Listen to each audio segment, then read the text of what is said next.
त्रयोदशोध्याय। सूरथ और वेश्य को देवी का वरदान।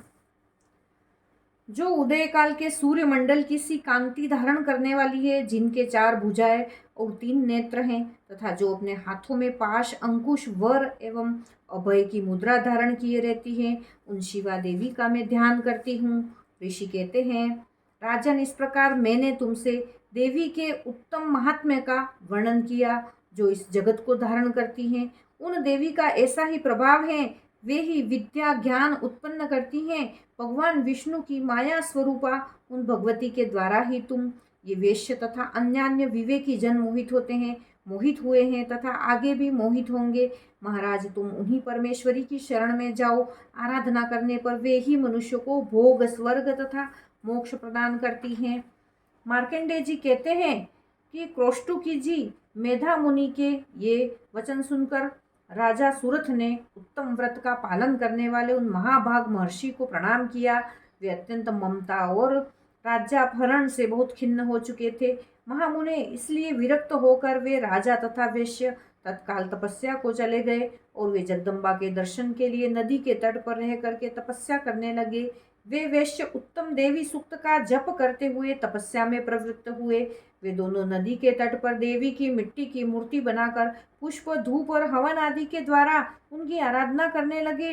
उन्होंने पहले तो आहार को धीरे धीरे कम किया, फिर बिल्कुल निराहार रहकर देवी में ही मन लगाए एकाग्रता पूर्वक उनका चिंतन आरंभ किया। वे दोनों अपने शरीर के रक्त से प्रोक्षित बलि देते हुए लगातार 3 वर्ष तक संयम पूर्वक आराधना करते रहे। इस पर प्रसन्न होकर जगत को धारण करने वाली चंडिका देवी ने प्रत्यक्ष दर्शन देकर के कहा।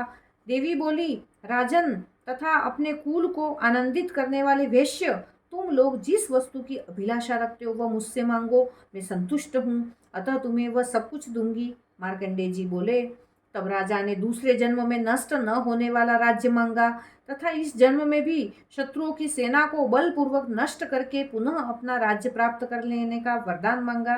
वेश्य का चित्त संसार की ओर से खिन्न और विरक्त हो चुका था और वे बड़े बुद्धिमान थे, अतः उस समय उन्होंने तो ममता और अहंता रूप आसक्ति का नाश करने वाला ज्ञान मांगा। देवी बोली, राजन, तुम थोड़े ही दिनों में शत्रुओं को मारकर अपना राज्य प्राप्त कर लोगे। अब वहां तुम्हारा राज्य स्थिर रहेगा। फिर मृत्यु के पश्चात तुम भगवान विवस्वान यानी सूर्य के अंश से जन्म लेकर इस पृथ्वी पर सावर्णिक मनु के नाम से विख्यात होगे। वैश्यवर्य, तुमने भी जिस वर को मुझसे प्राप्त करने की इच्छा की है उसे देती हूँ। तुम्हें मोक्ष के लिए ज्ञान प्राप्त होगा। मार्कंडेय जी कहते हैं, इस प्रकार उन दोनों को मनोवांछित वरदान देकर तथा उनके द्वारा भक्ति पूर्वक अपनी स्तुति सुनकर देवी अंबिका तत्काल अंतर्धान हो गई।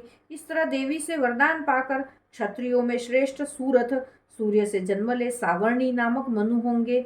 इस प्रकार श्री मार्कंडेय पुराण में सावर्णिक मनवंतर की कथा के अंतर्गत देवी महात्म्य में सूरथ और वेश्य को वरदान नामक 13वां अध्याय पूरा हुआ। बोलो अम्बे मात की जय।